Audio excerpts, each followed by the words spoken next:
An invisible wound is a silent echo of pain, a hidden scar etched deep within the body.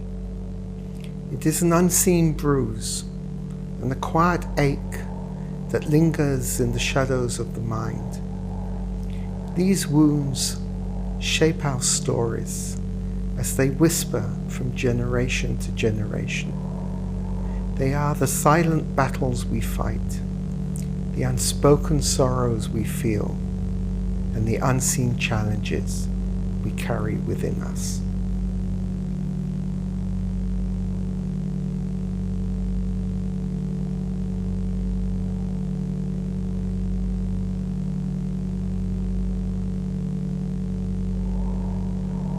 So I'm standing here in the gallery and actually watching the works I did, collaborating with David. And it's almost like I get the mirror of internal process that makes me very emotional. And I look at these works and I think these works are actually fibers. They're fiber art, sculpture, processed work. And the way they were done and what I get from it and what I see is temporariness. I see the temporariness of my own thoughts about existing in the world, knowing all the struggles. And our collaboration started from a struggle, from the illness we all had. And that elevated so much trauma from the past.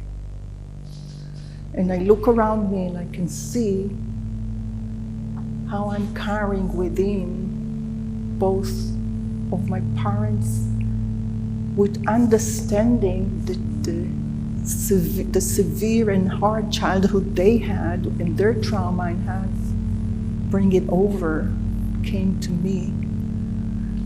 So I think this everywhere I look, I can sense some trauma and struggle. There's a lot of dialogue within the works.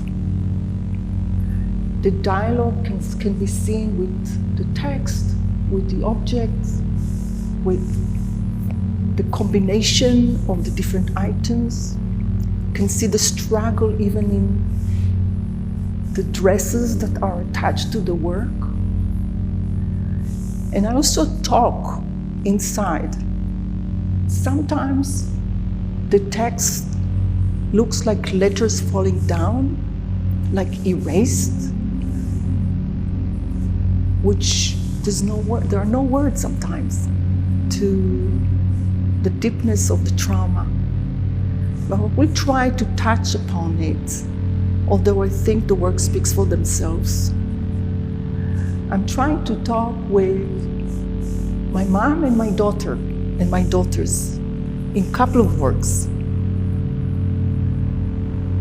And I sense that I deliver so much unspoken trauma to my daughters, and I sense that I got the same from my own mom. And I want to say it still today is unspoken, but it's here. I think some of the events, political events that's happening around the world and where I come from, elevated completely. And it saddened me. I feel so sad about that I'm still carrying it. And there's a relationship here that I'm almost trying to talk to my daughter and hear and listen to her unspoken words. And all this whiteness, for me, presents some death. Shrouds. And it saddens me, it makes me sad. Like I'm using all these fabrics, they're so gentle and soft, and then I print on it these animals, either protecting or attacking. And there's the two figures here trying to connect, and I feel like I'm trying to connect to my daughter. And I tell her things. I think, like, I wrote something here and I'm gonna read it in Hebrew. I'll try to translate. Ptsi'a, a wound, broken, stepped on. My daughter is the one that absorbed my fears even before she was born. She came to this world inside of herself, like her body wanted to protect herself some more before she's coming out. She was not ready.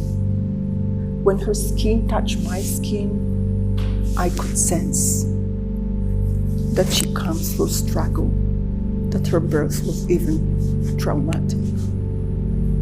And I think we mothers are walking around silently with our secrets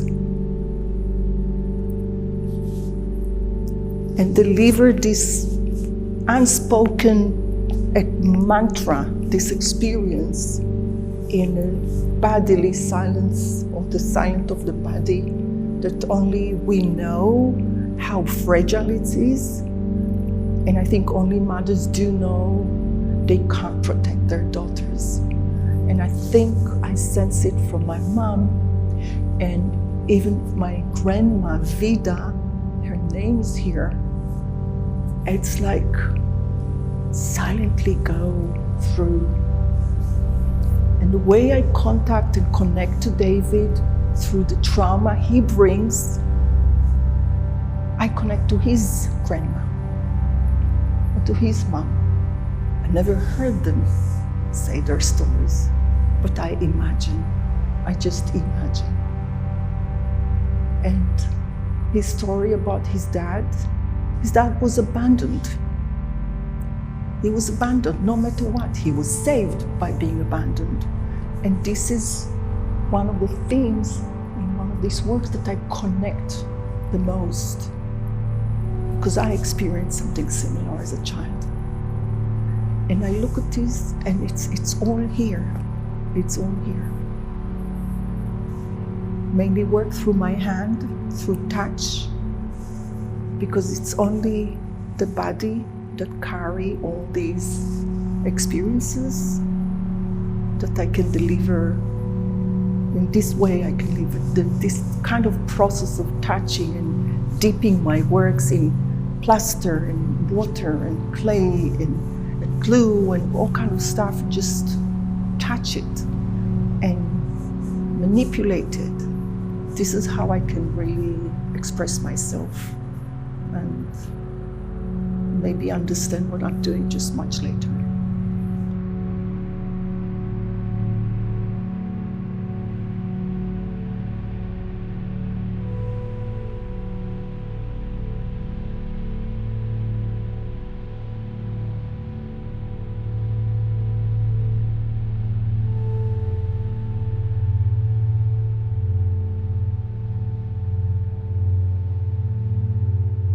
These two pieces really capture what is a very important aspect of this show for me.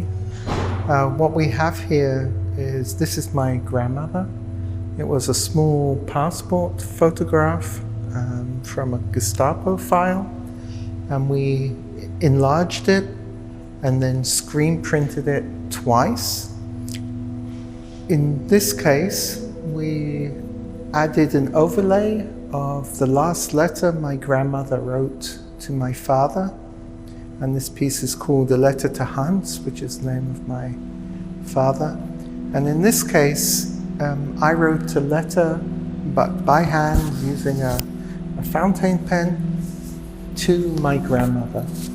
And the reason this piece is so important to me is actually written in the piece itself. And this piece ends with the words, "I can feel you, your loving grandson, David." And I think it's very much a piece about trying to reconnect and give presence to my grandmother. And actually, when Dafna and I put these pieces up, I literally cried as we put them up. So I think it captures that essence of making my grandparents present, in this case my grandmother, but also this attempt at communication and to be with her.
what we have here, this is the actual deportation letter that my grandfather was forced to sign.